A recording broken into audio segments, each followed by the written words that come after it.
nalungkot nga ako na ang daming mga basher dahil akala ko kung gusto mong itigil ang korupsyon, yan ang gusto ng tao. Pero nakakapagtaka bakit ang daming mga galit na lumalabas ang mga files tungkol sa mga budget insertions. Parang gusto nilang manatiling sikreto na lang ang mga budget insertions na to. Pero baka naman dahil ito yung mga hindi totoong tao na nagpo-post ng kanilang mga kritik, no?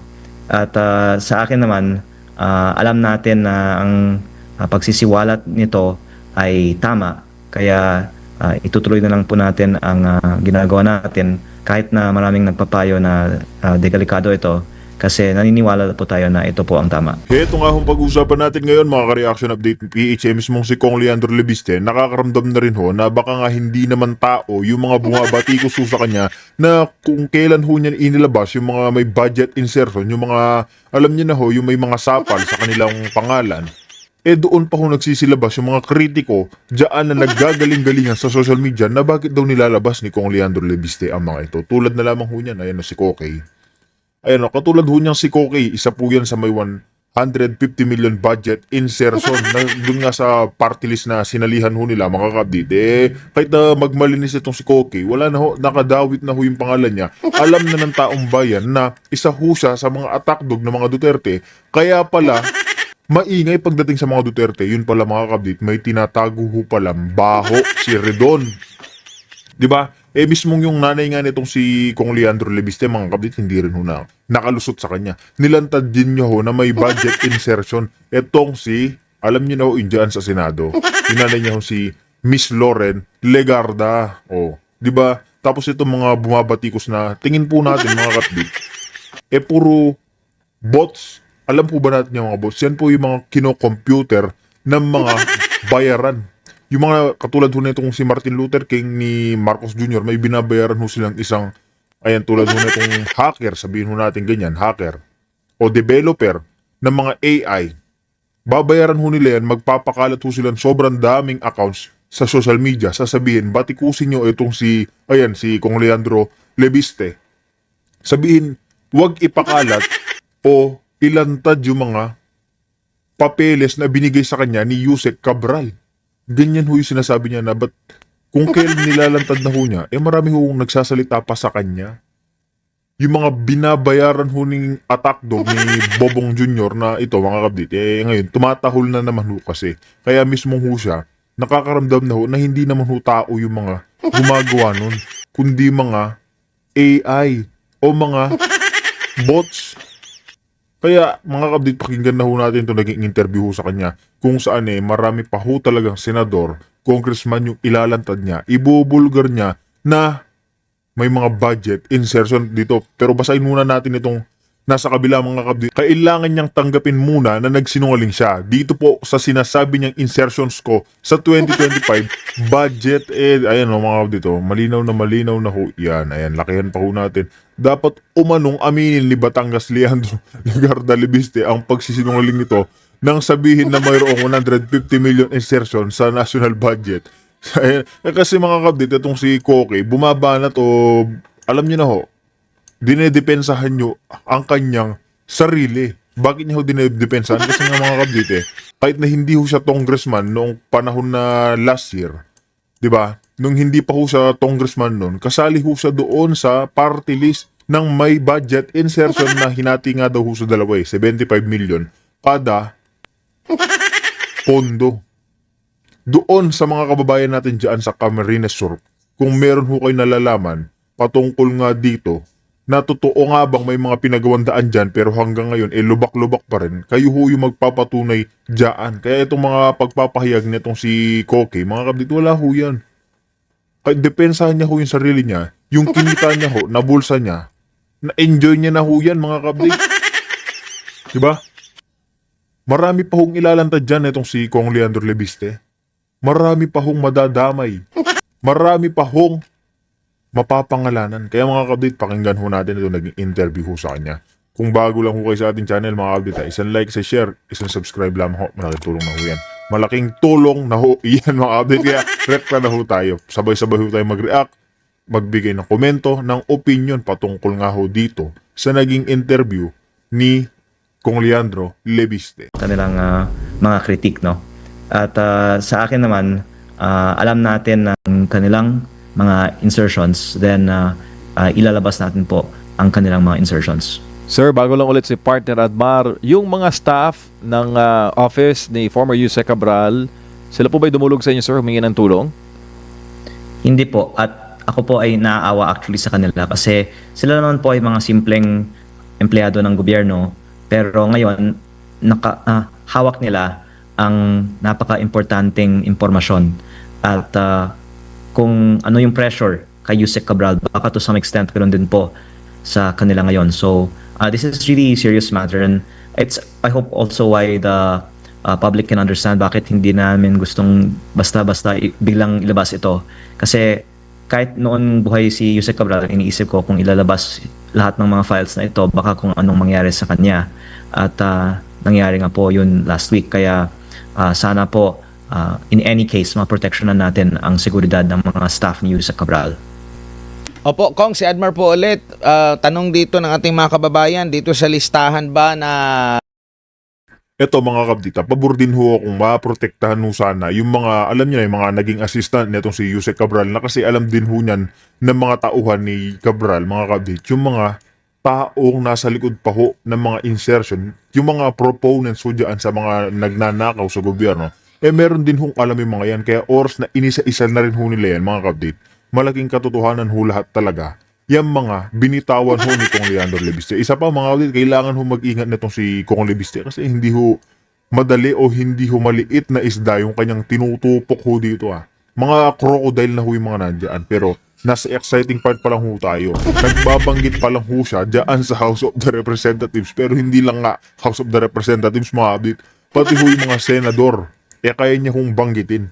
Ganyan ho siya katapang. Di ba? na may hawak po kayo itong galing kay Cabral, ay may malalaman na ba yung mga big fish o talaga yung pasimuno po dito sa naging sistema po dyan po, Kong? Yung 401 billion na allocable, hindi yun sikreto kasi alam naman natin yung mga district congressman ay may hawak ng certain amount of their district's budget. Pero yung 320 billion na outside allocable, kasama po doon ang mga projects na nakatag dito as leadership. Kaya hindi necessarily lahat po ng mga additional budget ay nakapangalan. Pero may mga codes na baka kung may House inquiry on DPWH budget insertions, pwede nating tignan, okay, lahat ng mga proyekto dito na nakatag as leadership, ano yung pattern, no? Ano yung findings natin? At sana malalaman sa investigasyon na yon sino yung big fish behind the leadership fund insertions. Opo, yung bang files na pinakita na kamakailan ni Congressman Zaldico, halos ganun din po ba? May nakita rin po ba kayong magkakapareho, Kong? Actually, gusto ko lang pong linawin sa inyong viewers na ang file ni Congressman Zaldico ay BICAM insertion, 81 billion sa DPWH.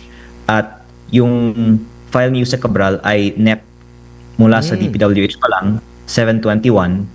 Ang naging total budget ng DPWH sa 2025 ay 1 trillion. At ang mga insertions therefore ni Kong Zaldico ay wala sa DPWH NEP. Yun ay dinagdagan lang sa dulo. Sa sarili kong distrito, meron 1 billion naman na kasama sa listahan ni Kong Zaldico. At yun po ay isang proyekto na talagang maanomalya kasi hindi siya ni-request ng barangay. Konti lang ang tao doon. Actually, nasa private property. Itong 1 billion pesos slope protection project, yung bundok po, nilagyan ng netting. At ang lumalabas ay ito ay project na pinili sadya para pagkakitaan. At may ganyang klase mga proyekto din sa NEP insertions ng DPWH. Pero ito po ay on top of pa. Ganun kadami po ang mga maanomalyang project sa DPWH. So, masasabi ba natin na halos lahat ng sa proseso po ng pagbabudget talagang pwedeng magkaroon po ng korupsyon? Nabanggit nyo nga po yung listahan sa NEPA lang. So, sa side pa ito ng executive, tapos dito rin sa BICAM na nandun din na isisingit. So, talagang malawakan na po ito, or possible ba na magkaugnay yung korupsyon doon sa NEPA lang at saka dito sa Baykam po, Kong? Actually, iba-iba naman ang level of corruption sa mga project kasi may mga, halimbawa, maliliit na project, 5 million pesos, multipurpose building, water system, or even farm-to-market road sa bukid na nire-request talaga ng mga barangays na kanilang kailangan.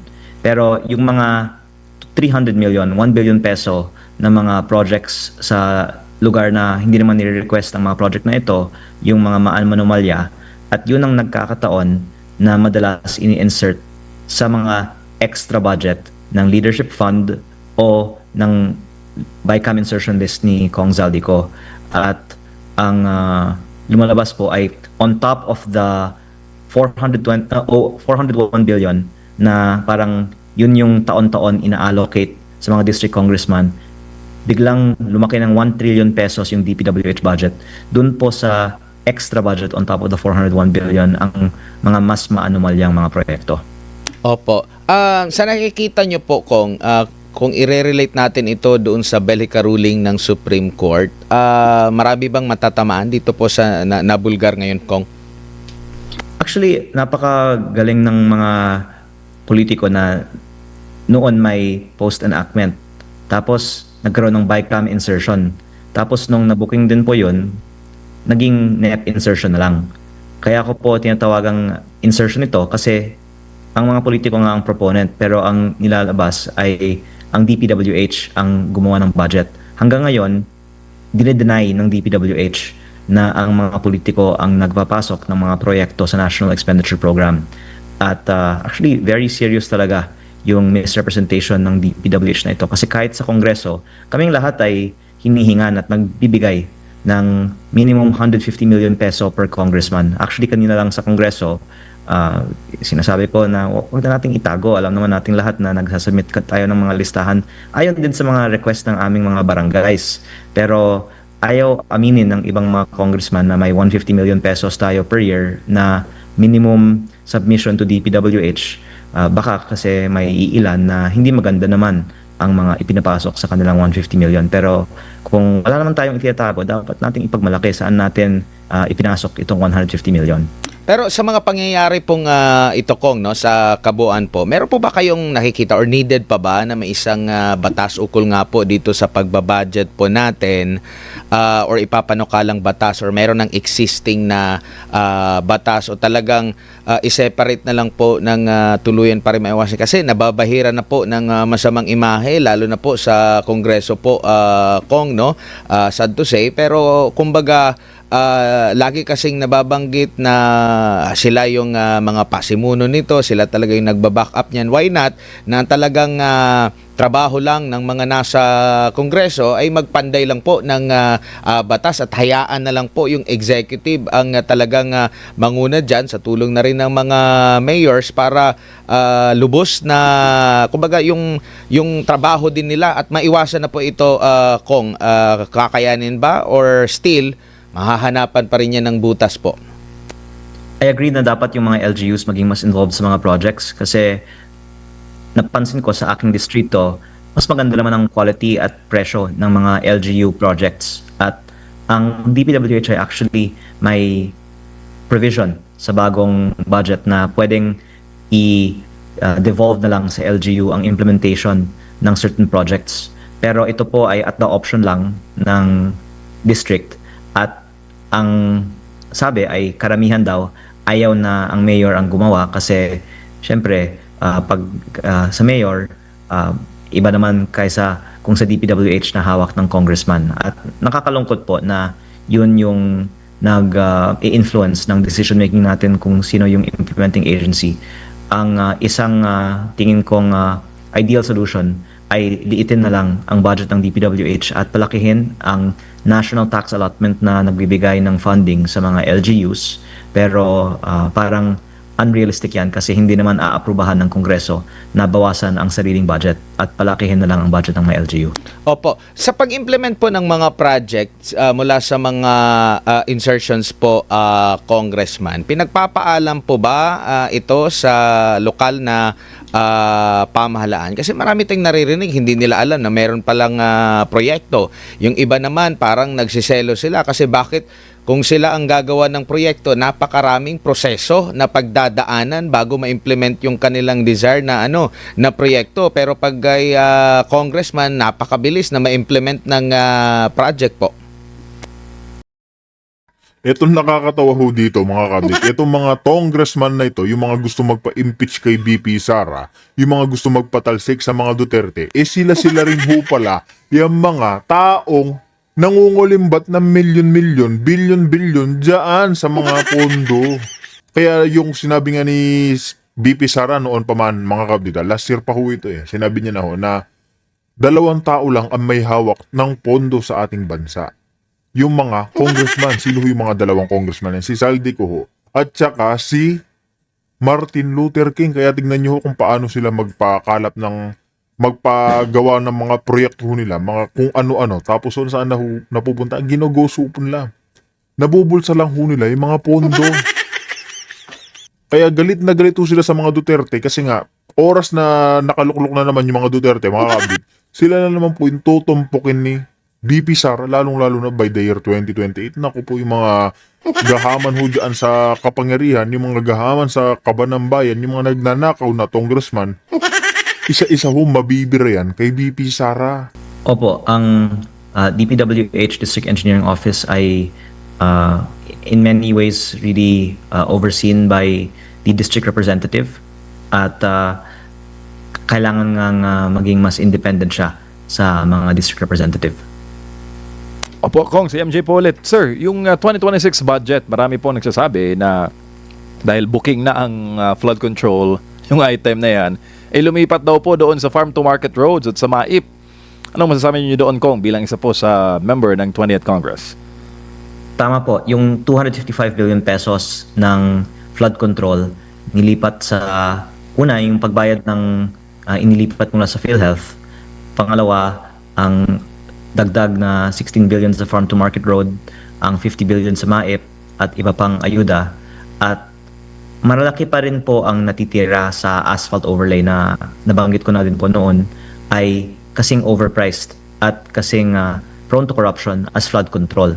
At hindi nga napapansin dahil kung manipis ang asfalto, ang solusyon, ulit-ulitin na lang ang pag-asphalting ng mga daan. Kaya masasabi natin na hindi pa nagbago ang DPWH at ang nakikita ko nga talagang solusyon para wakasan ang corruption sa DPWH ay i-abolish na lang ang DPWH. Tama. At ang mga LGU ang gumawa ng mga maliliit na mga proyekto at baka yung mga foreign assisted projects na lang ang mode of implementation para sa mga malalaking mga proyekto. Kasi Isa pa mga kabdit di ba natatandaan naman ho natin ito si Vince Dizon, sinabi niya bawasan daw ho yung budget o pondo ng DPWH. Binawasan ho niyan. 45 billion pesos. Tapos ngayon mga kabdita, mukhang nangangailangan na naman si Bobong Marcos Jr. at alam nyo na, wala na naman ho kasi magpapasko. Pinapadagdagan ho nila ulit ng pondo.